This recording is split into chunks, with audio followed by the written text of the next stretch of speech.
Are you buying or selling a home in Massachusetts? The closing process is the final step, but it's also where deals can get delayed or even fall apart. If you don't know what to expect, you might be in for some surprises. Today I'm walking you through exactly how real estate closings work in Massachusetts, the key steps involved, and how to avoid common pitfalls. If you don't have time to watch the whole video, here's the short version. The closing process typically takes 30 to 60 days from the time that you sign the purchase and sale agreement. The key steps include title searches, mortgage approval, inspections, and preparing final documents. Any issues with financing, title defects, or last-minute contingencies can delay or derail the deal. Buyers should ensure their mortgage is on track, and sellers should resolve any title or property issues early. Now let's break it down step by step. First, let's talk about the timeline. Once the offer is accepted, buyers and sellers negotiate a purchase and sale agreement. This is the legally binding contract that outlines the terms of the sale. Typically, a deposit of 5% of the purchase price is placed in escrow at this stage. From here, the clock starts ticking towards closing, usually in about 45 days, though this varies depending on financing and the contingencies that were agreed to by the parties. One of the biggest reasons closings get delayed is financing. If the buyer is getting a mortgage, they must apply for a loan and satisfy all their lender requirements before receiving a commitment and finally a clear to close before the closing. This involves submitting financial documents, getting an appraisal, and meeting any additional lender conditions. Buyers should stay on top of their lender to ensure that there are no last-minute surprises.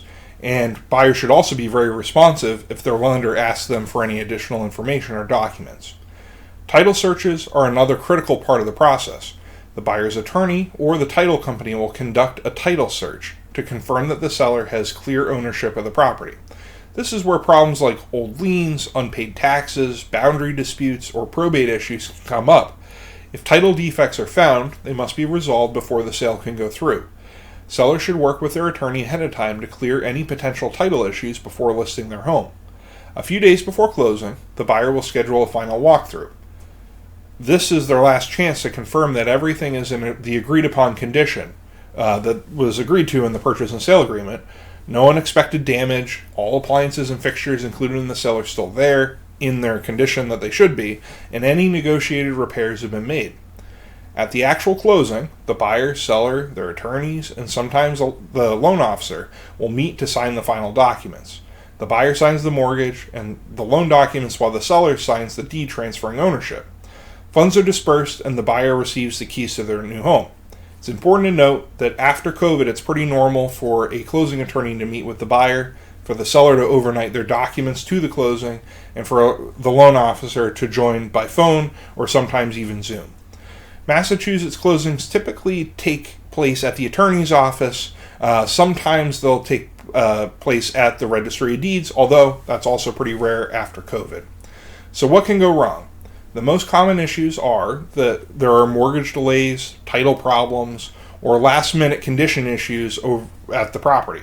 Sometimes the buyer just decides to back out due to financing, or they simply get cold feet. To keep things on track, buyers should work closely with their lender and provide any required documents promptly. Sellers should ensure that there are no unresolved title issues and that they're ready to hand over the property in the agreed-upon condition on the date of closing. The bottom line: the real estate closing process in Massachusetts can be smooth if both buyers and sellers understand the steps and prepare in advance. If you're buying or selling a home and want to avoid costly mistakes, work with an experienced attorney to guide you through the process. If this video helped, hit like and share it with somebody who's buying or selling a home. And if you have questions or need help with a real estate closing, reach out. We'd love to help you. Thanks for watching, and we'll see you in the next video.